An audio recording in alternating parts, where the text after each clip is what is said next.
I recently read the research manuscript that I authored in graduate school, and I noticed that I did many things that I now advise authors not to do. But there were 3 things that stood out to me the most, not just because I did them in my paper, but also because I see other authors do them all the time. And in this video, I'm going to share those 3 things with you so that you don't make the same mistakes that I did.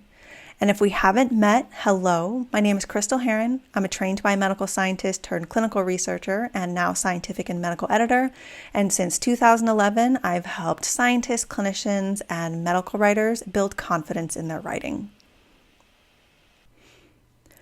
So in case you're curious, I've added a link to the paper that I published in grad school in the description box.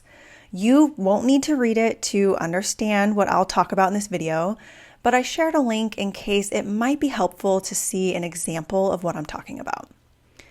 Now, I wrote this paper in grad school, which was about 15 years ago. And although I didn't have any formal training in how to write when I was in grad school, I did have an invested mentor. However, I will admit that I discourage authors from writing in the same way that we wrote this paper. And there are many things that I would do differently now, but in this video, I will share 3 of those things with you so that you can avoid doing them in your papers too. Let's get to them. One of the first things that stood out to me about my paper was that at the end of the introduction, I summarized the main findings and even stated the conclusions. Now, you might be thinking, well, I see that in the literature all the time. But just because it's in the literature does not mean that it's the best way to write. The literature is plagued with poor writing. So what I encourage authors to do instead is not to summarize the findings at the end of the introduction section, but rather to place those details at the beginning of the discussion section. And the reason for this is that research manuscripts are organized to tell a story that follows the 3-act story structure. And I actually covered this structure in a previous video that I'll add a link to in the description box. And I also have a publication on this that I will link to in the description box as well. But to give you a quick overview, in the 3-act structure, the first act is all about setting up the story. And the second act is where all the action happens in the story. And then the third act is where you have the climax of the story, and then everything gets tied together at the end. So in a manuscript, Act 1 is the introduction section, Act 2 is the methods and results sections, and Act 3 is the discussion section.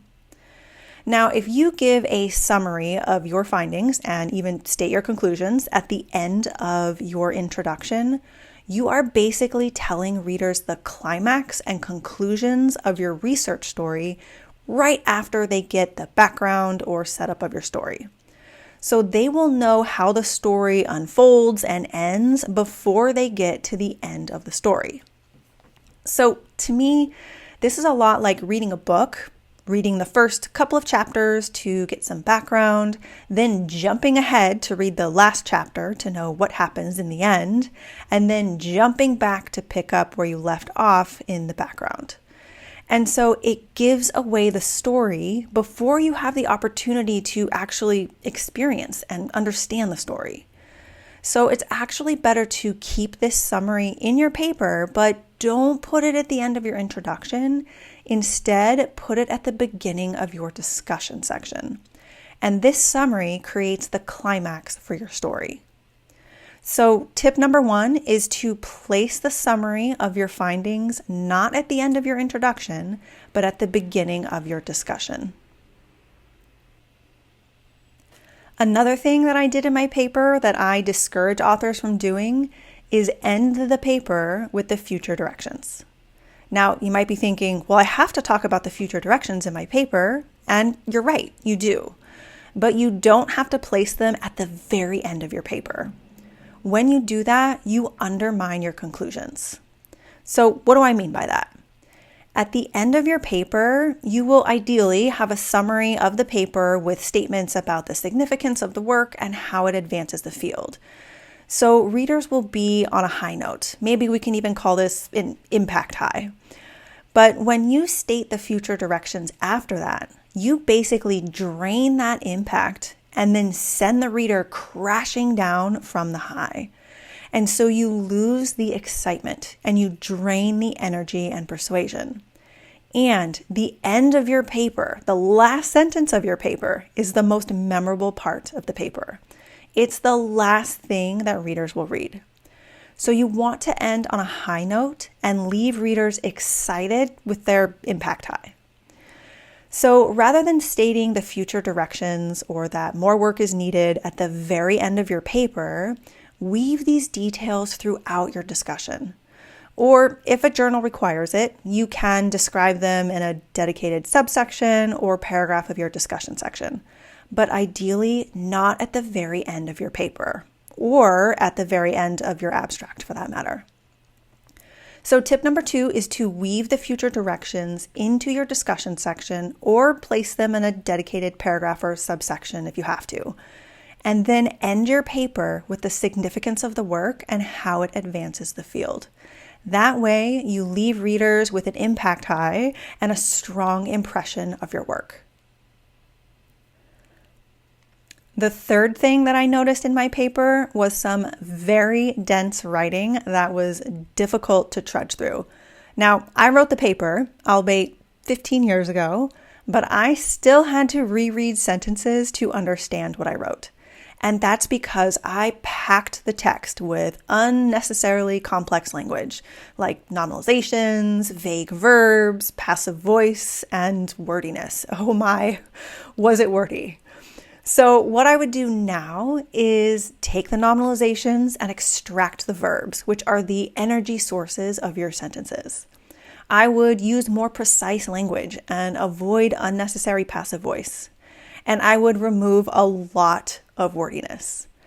And covering these topics in depth is too much for this video, but if you want to learn more about how to fix some of these problems, I have a free 5-day writing challenge that will help you simplify the complexity of your writing to amplify the impact of your science.